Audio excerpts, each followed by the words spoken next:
All right, so we got an inspection today. It's a large one. We got a 4-bed, 4-bathroom, 4,000 square foot home that we're doing for a couple who is relocating to the Cleveland area. It looks like it's about to rain, so I'm trying to hurry up and get there so that I can get the drone up in the air and do the roof. First, definitely got to stop at Starbucks and get the Java.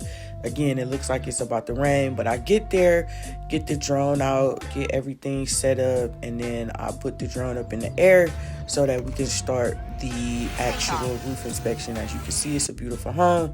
So I'm finished with the roof. You can see all my pictures and images. I also include some video to show the clients any issues that I may have found with the roof.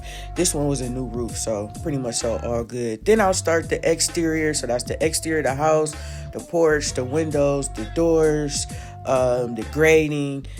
This house had a really large deck, so here I am up under the deck. One of the most important things to check is your support posts to make sure that they are adequate enough to carry your big back asses while you're outside kicking it on the deck. You also got to check the ledger, which is how the deck is actually attached to the house. And then I go inside, start doing my receptacles, the bathrooms. I'm checking the toilets, the tubs, the showers for water temperature, water pressure, and also water drainage.